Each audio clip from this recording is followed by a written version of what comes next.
Good evening, student. I am Prakash from Swami Vivekananda Metric Higher Secondary School, KK Nagar, Ilambillai.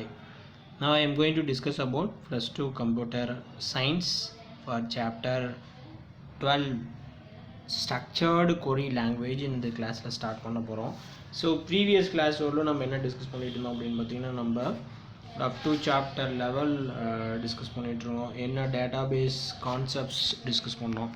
So இந்த database கான்செப்ட்ஸில் பார்த்திங்க அப்படின்னா நம்ம discuss பண்ண வரல என்ன அப்படின்னு பார்த்தீங்கன்னா ரிலேட்டட் லெவல் 11 சாப்டரும் நம்ம டிஸ்கஸ் பண்ண கான்செப்ட்ஸ் எல்லாமே பார்த்திங்கன்னா ரொம்ப இம்பார்ட்டன்ட் கான்செப்ட்ஸை நம்ம டிஸ்கஸ் பண்ணியிருக்கோம். ஸோ இந்த கிளாஸில் நம்ம புதுசாக ஸ்டார்ட் பண்ணக்கூடிய கான்செப்ட் தான் நம்ம இங்கே டிஸ்கஸ் பண்ணுறோம். இந்த structured query language chapter 12 structured query language நம்ம டிஸ்கஸ் பண்ண போகிறோம். ஸோ மெயின்லி நம்ம டிஸ்கஸ் பண்ண போகிறது என்ன, மெயினாக நம்ம டிஸ்கஸ் பண்ணிகிட்டு இருக்கிறது என்னென்னு பார்த்தீங்கன்னா ஒவ்வொரு லெசனுக்கான இந்த லேர்னிங் அப்ஜெக்டிவ்ஸ் அப்படிங்கிறது ரொம்ப இம்பார்ட்டண்ட்டாக டிஸ்கஸ் பண்ணுவோம். ஸோ இந்த லேர்னிங் அப்ஜெக்டிவ்ஸ் அப்படிங்கிறது என்னங்கிறது நம்ம இங்கே பார்க்கலாம். அதில் என்னென்ன கண்டென்ட் டிஸ்கஸ் பண்ண போகிறோம் அப்படிங்கிறது நம்ம இங்கே பார்க்கலாம். ஸோ ஈச் ஒரு லெசனில் நம்மளுக்கு என்ன இருக்குது அப்படிங்கிறது இந்த லேர்னிங் அப்ஜெக்டிவ்ஸ் அப்படிங்கிறது ரொம்ப இம்பார்ட்டன்ட். ஸோ அந்த லேர்னிங் அப்ஜெக்டிவ்ஸை நம்ம கொஞ்சம் பார்த்துட்டு அதுக்கப்புறம் நம்மளுடைய லெசன்ஸ் நம்ம டிஸ்கஸ் பண்ணலாம். So first of all you know that the lesson meaning about structured query language. Structured means என்ன, what do you mean by structure? ஒரு வடிவம், ஒரு shape or ஒரு format அப்படின்னு சொல்லலாம். ஸோ அப்போ இந்த நம்மளுடைய ப்ரோக்ராமிங் லாங்குவேஜில் இங்கே யூஸ் பண்ணக்கூடிய இந்த ஸ்ட்ரக்சர்டு query language என்ன purpose, what is the purpose of a structured query language அப்படிங்கிறது நம்மளுக்கு மெயினாக தெரிஞ்சிருக்கணும். as well as what is the purpose in the structure SQL. Start அது எப்படி சொல்லலாம் அப்படின்னு பார்த்தீங்கன்னா SQL. ஸோ அது எதுக்காக நம்ம யூஸ் பண்ணுறோம் அப்படிங்கிறது நம்மளுக்கு ரொம்ப இம்பார்ட்டன்ட் திங் அப்படின்னு சொல்லலாம். what do you mean by query அப்படின்னா என்னவாக இருக்கும், what is a query அப்படிங்கிறது என்ன பார்த்தீங்கன்னா related a keyword for giving a compiler or giving a software database சாஃப்ட்வேருக்கு ஏற்ற மாதிரி நம்ம என்ன பண்ணுறோம் அப்படின்னா it can generated as a query அப்படின்னு சொல்லலாம். ஸோ அந்த கொரியை நம்ம எப்படி ஜென்ரேட் பண்ணுறது, how we can create. And language அப்படிங்கிறது தெரியும் உங்களுக்கு, it is a mediator to communicate for sharing information or share denoted values or language அப்படின்னாவே நம்மளுக்கு தெரியும் for exchange R sharing information through the language மூலிமா நம்ம என்ன டிஸ்கஸ் பண்ணுவோம். ஸோ இதுதான் என்ன சொல்கிறோம் அப்படின்னு பார்த்தீங்கன்னா ஸ்ட்ரக்சர்டு கொரி லாங்குவேஜ் அப்படின்னு சொல்கிறோம். ஸோ இந்த QR கோட் நீங்கள் எல்லாமே ஸ்கேன் பண்ணி பாருங்கள் உங்களுடைய லெசன்ஸில். அண்ட் இந்த QR கோடை ஸ்கேன் பண்ணி பார்த்துட்டு நீங்கள் என்ன அதில் இருக்குது அப்படிங்கிறத பாருங்கள். அதில் ஏதாவது டவுட்ஸ் இருந்தது அப்படின்னா you can ask. Okay, now the learning objectives நம்ம இப்போ டிஸ்கஸ் பண்ண போகிறோம். Learning objectives. ஸோ இந்த லேர்னிங் அப்ஜெக்டிவ்ஸில் பார்த்திங்க அப்படின்னா எதுக்காக இது ஒவ்வொரு லெசன்லையும் கொடுத்துருக்காங்க அதை நம்ம ஆல்ரெடி டிஸ்கஸ் பண்ணியிருக்கோம். ஒவ்வொரு லெசன்லையும் நம்ம அதை படித்து நம்ம என்ன பண்ணுவோம், அண்டர்ஸ்டாண்ட் பண்ணி ஆஃப்டர் என்ன outcome after completion of the lesson அப்படிங்கிறது தான் அந்த லேர்னிங் அப்ஜெக்டிவ்ஸ். அது நம்மளுக்கு முன்னாடியே கொடுத்துருக்காங்க, அதையும் நம்ம டிஸ்கஸ் பண்ணுவோம். ஓகேங்களா. Now after studying this lesson the student will be able to understand என்ன மாதிரி அண்டர்ஸ்டாண்ட் பண்ணுறாங்க அப்படின்னு பார்த்தீங்கன்னா the first point, the processing skills of SQL. the processing skills of SQL. second point, the components of SQL. components. first point பார்த்தீங்கன்னா அப்படின்னா processing skill எதில் process பண்ணுறதுக்கு அப்படின்னு பார்த்தீங்கன்னா என்னோடய SQLல எப்படி நான் பர்ஃபார்ம் பண்ண வைக்கிறது, எப்படி ப்ராசஸ் பண்ண வைக்கிறது அப்படிங்கிறது நம்மளுக்கு தெரிஞ்சிருக்கணும். அதுதான் நம்மளுக்கு சொல்கிறது என்னென்னா processing skills of SQL. Processing skills of SQL and components of SQL. Components of SQL. இந்த நம்மளுடைய SQLல என்னென்ன காம்பனன்ட் இருக்குது, what are the components are availability அப்படிங்கிறது டிஸ்கஸ் பண்ணுவோம். அதாங்க சொல்லியிருக்காங்க த காம்பனன்ட்ஸ் ஆஃப் SQL அப்படின்னு சொல்லியிருக்காங்க. அதுக்கடுத்தது பார்த்திங்கன்னா to create a table by specifying the fields and records. Next point என்னென்னு பார்த்தீங்கன்னா டு கிரியேட் எ டேபிள். என்னுடைய SQLல எப்படி ஒரு டேபிளை க்ரியேட் பண்ணுறது அப்படிங்கிறது கொடுத்துருக்காங்க. அதாங்க பார்த்திங்கன்னா நம்மளுடைய க்ரியேஷன் அண்டு ஸ்பெசிஃபையிங் அப்படின்னு என்னது, ஒரு தனியாக செப்பரேட்டாக ப்ராசஸ் எப்படி ஒரு ஃபீல்டு அண்டு ரெக்கார்டு எப்படி க்ரியேட் பண்ணுறது அப்படின்னு நம்மளுக்கு தெரிஞ்சிருக்கணும். எதில் அப்படின்னு பார்த்தீங்கன்னா நம்மளுடைய SQL. ஸோ அதான் அந்த point. Third point, to create a table by specifying the fields and records அப்படின்னு சொல்லியிருக்காங்க. அதுக்கடுத்து பார்த்தீங்கன்னா to apply various manipulations like what do you mean by manipulations அப்படின்னு சொல்லி பார்த்தீங்கன்னா மேனிப்புலேஷன் அப்படின்னாவே என்னது, மாடிஃபிகேஷன் ப்ராசஸ். அதாங்க சொல்கிறாங்க to apply various manipulations like inserting one operation, updating one operation, deleting records in a table. So இந்த 3 operation என்ன பண்ணுறோம் அப்படின்னு பார்த்தீங்கன்னா நம்ம பர்ஃபார்ம் பண்ணுறோம். அதாங்க சொல்கிறாங்க to apply various manipulations like inserting, updating and deleting records in a table. To apply various manipulations like inserting, again பாருங்க என்னென்ன ஆப்ரேஷன் பர்ஃபார்ம் பண்ணுறோம், inserting, updating and deleting records in a table. So அதாங்க சொல்லியிருக்காங்க. நான் அதுக்கடுத்த fourth point பார்த்திங்க அப்படின்னா to learn about various constraints. what do you mean by constraint? இந்த வேர்ட்லாம் நீங்கள் தெரியல ரெஃபர் பண்ணுங்கள் ஃபுல் அண்ட் ஃபுல் ஆஃப். ஏன் அப்படின்னா இதில் பார்த்தீங்கன்னா நியூ வேர்டாக நீங்கள் லேர்ன் பண்ணுவீங்க. So to learn about various constraints and apply it on tables அப்படின்னு சொல்கிறாங்க. It on tables. ஸோ அதாங்க சொல்கிறாங்க to learn about various constraints and to apply it on tables. apply it on tables அப்படின்னு சொல்கிறோம். to generate queries. அதுக்கடுத்தது பார்த்திங்கன்னா என்னன்னா to generate queries. என்னோட இதில் என்ன ஜென்ரேட் பண்ணுறோம் அப்படின்னு பார்த்தீங்கன்னா queries ஜென்ரேட் பண்ணுறோம். அதாங்க சொல்கிறாங்க to generate queries in the table by applying various classes. இது வந்து query ஜென்ரேட் பண்ணி அதை என்ன பண்ணுறோம் அப்படின்னா can apply various ப்ராசஸில் நான் என்ன பண்ணுறேன் அப்படின்னு பார்த்தீங்கன்னா அப்ளை பண்ணுறேன். நான் அதுக்கடுத்தது பார்த்தீங்கன்னா அப்படின்னா to modify the structure of an existing table. even though என்னுடைய SQLல க்ரியேட் பண்ணக்கூடிய ஸ்ட்ரக்சரில் என்ன பண்ணுறேன், டேபிள் என்ன பண்ணுறேன் அப்படின்னு பார்த்தீங்கன்னா some modification பர்ஃபார்ம் பண்ணுறேன். ஸோ அதுதாங்க என்ன சொல்கிறாங்கன்னா to modify the structure of an existing table. Already create பண்ணது ஆர் பிஃபோராக க்ரியேட் பண்ணுறது. அது எப்போ க்ரியேட் பண்ணியிருக்கலாம் அப்படின்னு பார்த்தீங்கன்னா 1 வீக் க்ரியேட் பண்ணியிருக்கலாம், 1 மந்த்துக்கு முன்னால் க்ரியேட் பண்ணலாம், 1 டே பிஃபோர் க்ரியேட் பண்ணியிருக்கலாம், 1 இயர் பிஃபோராக க்ரியேட் பண்ணியிருக்கலாம், whatever it may be. அது ஆல்ரெடி இருக்கக்கூடிய டேபிள் என்ன பண்ணுறேன் அப்படின்னு பார்த்தீங்கன்னா நான் மாடிஃபை பண்ணுறேன். அதாங்க சொல்கிறாங்க modify the structure of an existing table. அப்படின்னு சொல்கிறோம். The commands to delete records table and revoke the commands அப்படின்னு சொல்கிறாங்க. ஈவன் தோ இதில் என்னென்ன பண்ணுறோம் அப்படின்னு பார்த்தீங்கன்னா delete the records table to revoke the command. revoke அப்படின்னா மாடிஃபை பண்ணக்கூடிய ஒரு process.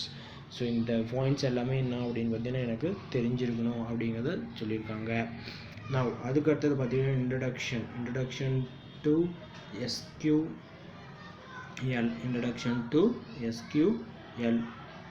The structure query language. SQL அப்படின்னா என்னது நம்மளுக்கு structure query language is standard programming language to access our multiple database. இது எப்படி இருக்கும் அப்படின்னு பார்த்தீங்கன்னா you can access manipulate database. இந்த SQL என்ன யூஸ் பண்ணி என்ன பண்ண முடியும் அப்படின்னா manipulate database ப்ராசஸ் பண்ண முடியும். SQL allows the user to create or retrieve. இதில் என்னென்ன ப்ராசஸ் பண்ண முடியும்னு பாருங்கள். allows 2 மார்க் கொஷின் கேட்கலாம். create, retrieve, alter, transfer information among database. It is a language designed for managing and accessing அப்படின்னு சொல்லலாம். இது பார்த்தீங்கன்னா எது கிரியேட் பண்ணியிருக்காங்க அப்படின்னு பார்த்தீங்கன்னா designed for managing and accessing process அப்படின்னு சொல்லலாம். for managing and accessing data in relational database management system. இது எங்கே யூஸ் பண்ணுறாங்க அப்படின்னு பார்த்தீங்கன்னா நம்மளுடைய RDBMSல யூஸ் பண்ணுறாங்க. அதான் அங்கே சொல்லியிருக்காங்க ரிலேஷனல் டேட்டாபேஸ் மேனேஜ்மெண்ட் சிஸ்டம் அப்படின்னு சொல்லியிருக்காங்க. Relational database management system. there are many versions of SQLs. SQL எனக்கு என்ன பார்த்தீங்கன்னா நிறைய வெர்ஷன் அவைலபிலிட்டியாக இருக்குது. ஸோ என்னென்ன வெர்ஷன் அப்படின்னு பார்த்தீங்கன்னா, the original version was developed at IBM. இது யார் டெவலப் பண்ணாங்க அப்படின்னு பார்த்தீங்கன்னா, என்னுடைய IBM தான் என்ன பண்ணியிருக்காங்க அப்படின்னா டெவலப் பண்ணியிருக்காங்க. After centre and originally called as SQL in early 1970s. இது எப்போ டெவலப் பண்ணாங்க அப்படிங்கிறது 1970ல் அது எப்படி கால் பண்ணாங்க அப்படிங்கிறது SQL அப்படிங்கிறத கால் பண்ணியிருக்காங்க. Later after 1970s later language was changed to SQL. என்னுடைய ப்ரோக்ராமிங் லாங்குவேஜில் எப்படி மாறுனுச்சு, எதுக்கு மாறுனுச்சு அப்படின்னு பார்த்தீங்கன்னா இந்த SQLக்கு இன் 1986ல் மாறிடுச்சு. So after ANSI American national standard institute என்ன பண்ணாங்க அப்படின்னு பார்த்தீங்கன்னா, to published an SQL standard that was updated again in 1992ல். ஸோ இந்த ANSI அப்படிங்கிறது என்ன பண்ணுச்சு அப்படின்னு பார்த்தீங்கன்னா, அப்டேட்டட் அகைன் 1992ல் என்ன பண்ணாங்க அப்படின்னு பார்த்தீங்கன்னா, you can updated. The latest SQL was released எப்போ அப்படின்னு பார்த்தீங்கன்னா 2018 and named as SQL 2008.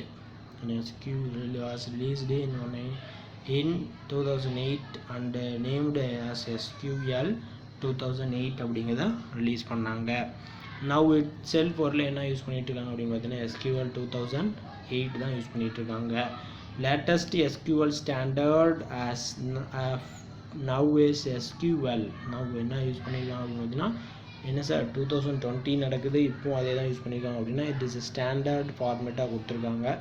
இதுக்கப்புறம் வேறு எந்த ஒரு ப்ராசஸும் இதில் இன்னும் அப்கிரேட் பண்ணலை. ஸோ அதனால் இது நாள் வரலும் ஸ்டில் நவ் வரைக்கும் என்ன யூஸ் பண்ணுறாங்க அப்படின்னு பார்த்தீங்கன்னா இந்த SQL 2008 அப்படிங்கிறத யூஸ் பண்ணிகிட்ருக்காங்க. நான் அதுக்கடுத்தது பார்த்தீங்கன்னா நெக்ஸ்ட் டாபிக் என்ன கொடுத்துருக்காங்க அப்படின்னு பார்த்தீங்கன்னா role of SQL in RDBMS. Role of SQL in RDBMS. என்னுடைய SQLல என்ன ரோல் யார் அப்படின்னு பார்த்தீங்கன்னா இந்த RDBMS relational database management system உடைய ரோல் என்ன அப்படின்னு சொல்லி கொடுத்துருக்காங்க.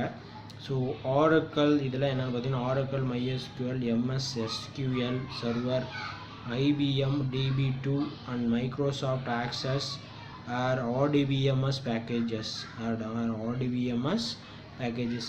இதெல்லாம் தான் என்ன பண்ணியிருக்காங்க அப்படின்னு பார்த்தீங்கன்னா என்னோட இதில் கொடுத்துருக்காங்க. அதனால தான் அவங்க சொல்லியிருக்காங்க RDBMS stands for Relational Database Management System அப்படின்னு சொல்லியிருக்காங்க. And also some of the RDBMS சாஃப்ட்வேர்ஸ்லாம் என்னென்னு பார்த்தீங்கன்னா Oracle MySQL MS SQL Server and IBM DB2 and Microsoft Access are RDBMS packages. இது ஒரு 2 மார்க் क्वेश्चन கேட்கலாம். RDBMS packages are list out the RDBMS softwares அப்படின்னு கேட்கலாம். SQL is a language to access data in such databases. என்னுடைய டேட்டாபேஸில் இருக்கிறத நான் access பண்ண முடியும் அப்படின்னு சொல்லியிருக்காங்க. அண்டு இது மட்டும் டிஸ்கஸ் பண்ணிடலாம். அதுக்கப்புறம் நெக்ஸ்ட் கிளாஸில் அதுக்கு டிஸ்கஸ் பண்ணிக்கலாம். கவனிங்க. In general database is a collection of tables that stores a set of data that can require then can query an application அப்படின்னு சொல்லியிருக்காங்க. இதில் என்ன ஸ்டோர் பண்ணுறோம் அப்படின்னு பார்த்தீங்கன்னா எனக்கு தேவையான datas R applications. A database management system supports the development, administration of database platform. இந்த database SQL பார்த்தீங்கன்னா database management ப்ராசஸ்க்காகும். RDBMS is a type of DBMS with a row based table. இது எப்படி என்னுடைய டேட்டாஸ்லாம் ஸ்டோர் பண்ணோம் அப்படின்னு பார்த்தீங்கன்னா row based table structure, connections related data elements and include functions related create, read, update, delete operation collectively known as CURD. இது ஒரு 2 mark கொஸ்டினில் கூட கேட்கலாம், நோட் பண்ணிக்கோங்க. The data in RDBMS is stored in database object called tables. என்னோட database object name என்னன்னு சொல்கிறேன் அப்படின்னு பார்த்தீங்கன்னா tables. A table is a collection of related data entries and it consists of rows and columns. இதில் என்னென்ன இருக்குது அப்படின்னு பார்த்தீங்கன்னா rows and காலம்ஸ் அவைலபிலிட்டியாக இருக்குது. A field is a column in a table that is designed to maintain specific related information about every record in the table. It is a vertical entity that contains all information associated with a specific field in a table. So இது எல்லாமே எனக்கு அவைலபிலிட்டியாக இருக்கும் அப்படின்னு சொல்கிறாங்க. The field in a student table may be of type, என்னென்ன type, ஒரு for example ஒரு student table எடுத்திருக்காங்க, அந்த ஸ்டூடெண்ட் டேபிள் என்னென்னலாம் இருக்கும் அப்படின்னு சொல்லியிருக்காங்க. Admission number, student name, student age, student class, place, etc. A record is a row which is a collection of related fields. இது என்ன இருக்கும் அப்படின்னா related fields. Column that exist in a table. A record is a horizontal entity in a table which represent details of a particular student in a student table அப்படின்னு சொல்லியிருக்காங்க. So இதெல்லாம் என்னென்னு பார்த்தீங்கன்னா என்னுடைய டேபிளில் ரெக்கார்டில் அவைலபிலிட்டியாக இருக்கும் அப்படின்னு சொல்லியிருக்காங்க. சரிங்களா? ஸோ இது வரல இருக்கட்டும் இந்த கிளாஸில். நெக்ஸ்ட் கிளாஸில் நம்ம டிஸ்கஸ் பண்ணலாம். தேங்க்யூ.